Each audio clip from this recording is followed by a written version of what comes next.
Hey, this is Ryan from Yacht Club. You're listening to WNXP 91.1. We're going to play y'all some songs now. 1, 2.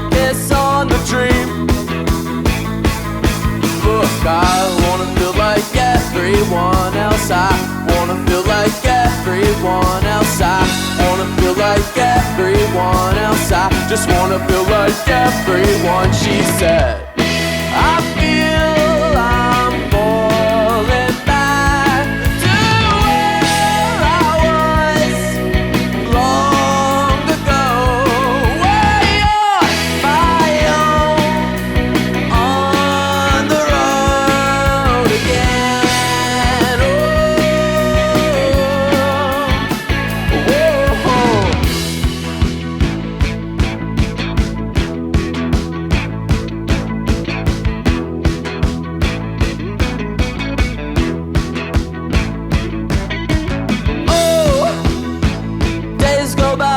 Now, but oh, do they change? Oh, I feel so tired, so much to maintain. Look, I wanna feel like everyone else. I wanna feel like everyone else. I wanna feel like everyone else. I just wanna feel like everyone. She said, I feel I'm falling back to where I was long ago, way on my own, on the road again. Oh.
There's honestly not anything that you alone could.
Hey, it's Celia in the Sonic Cathedral at WNXP, rising and shining with Ryan here of Yacht Club. Hello. Welcome, and Thanks thank you for having me. Yeah, it was so fun with the three-piece to hear those songs come alive as full band. Full disclosure, I haven't seen you perform them out yet. So how's it feeling like? I imagine you tinkering around with all of your like toys and your tones and stuff, and then being able to pull this to a live setting. Tell me about that experience. It's really cool because like when I first started the project, it was like peak pandemic and shows just weren't happening. So I was never even recording anything with the mindset that I would ever play it live. It was something I was doing for fun, like while I was in college. And then I graduated college and I didn't want to get a job, and the music was starting to do well, and so I just did that. But then I realized I was going to have to translate it into like a live band setting, because just it is really nerve-wracking being the one person on stage.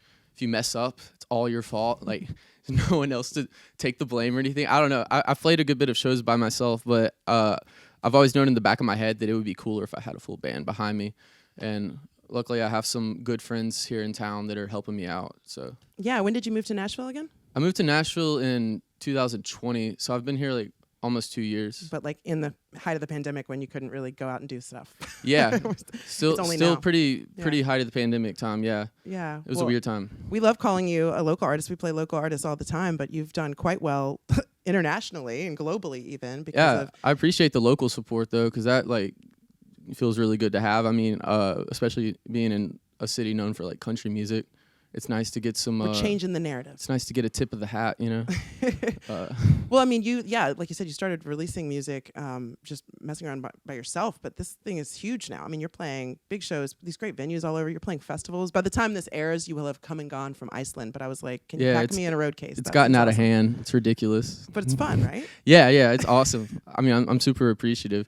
It's not how I ever expected things to go down, like TikTok. But that's led to so many opportunities outside of that, so I'm super grateful and fortunate. Yeah, I mean, we believe here that music discovery can be found lots of places, including terrestrial radio, but the internet and like TikTok, these things are launching careers. So yeah, and no one really knows what's going on. Like labels don't know what's going on, A&Rs don't, like the music industry and how people discover music changes like every day, every week.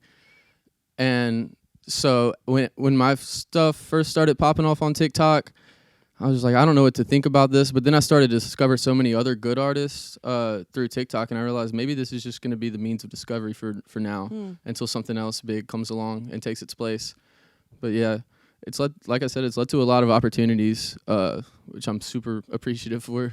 Well, just offline, and that's what I love about being in here. When you perform, it's like I get to hear sound check and see how you're pulling it all together. You played the King of the Hill theme song. You mentioned that a Meat Puppets song was in your head, but what have you been listening to maybe that you found on TikTok or otherwise, or maybe on our station? What are you digging right now? Well, to be honest with you, more so what's happened is like artists I've listened to for years have started going viral on TikTok. So I've seen people get to discover music that I've like listened to for a while. And it's cool to see these bands find success and be able to go on and do bigger things. I want to see more people, have the same thing. I don't want it to be like some type of like lottery winner situation where like only the luckiest people go viral on TikTok. I think if you're making good music, it should get put in front of an audience. And I mean, TikTok, you can say whatever about it, but it's really kind of helped to dismantle like the label system of like label artists having an advantage with money and backing. You know, now a person in their bedroom can just release a song, and if people connect with it or can make good content with it, then it's going to get spread, you know, more than if a label had released it. So it's kind of even in the playing field in a way that I will acknowledge. Like it's nice. Yeah, I love that your record's called Off the Grid. Your album artwork includes a bedroom, Yes. right? Was that all? You're very like on the nose with this, but are you still creating all the time in your room? I mean, is that still the main means of production for? Oh, Rock yeah. Up? Yeah. Yeah, I mean, I've released like 4 or 5 EPs and this album, and it's all been recorded at my house. So like to start doing it in a studio now would just feel weird, and it would feel like dishonest. I mean, if I started a new band with like a new group of people and they wanted a more professional vibe, I would completely understand that, and I wouldn't want to try to like take all creative control, you know. But just for Yacht Club, you know, it's like my own personal thing. So I want to keep doing it from my house, even if I'm not the greatest producer or whatever. No, it's working. Yeah. It's working. Well, these songs sounded great live. Thanks for being here at WNXP and Thank you for having being me. a neighbor, and happy travels. You're going abroad, like I said, after this, and then back Yes. for a tour in the States in the winter, spring. Yeah, I got a tour. Oh, I'm doing Europe. I'm doing Iceland and London and Paris. It's no big deal. And then after that, I'm doing a tour with Toledo that's like mostly East Coast shows, and then down to Chicago, over to Chicago. And then I'm touring with Skeggs, like the Australian band, and that's going to be a lot of like West Coast heavy stuff, and that'll be early 2023. So I'm about to be in a bunch of new cities, about to like meet a bunch of new people, and that's exciting. Yeah. You know? Couldn't have planned for this, but here it is. We love it. Yeah, just got to figure it out now. Well, best wishes to you. Thank you. I love it.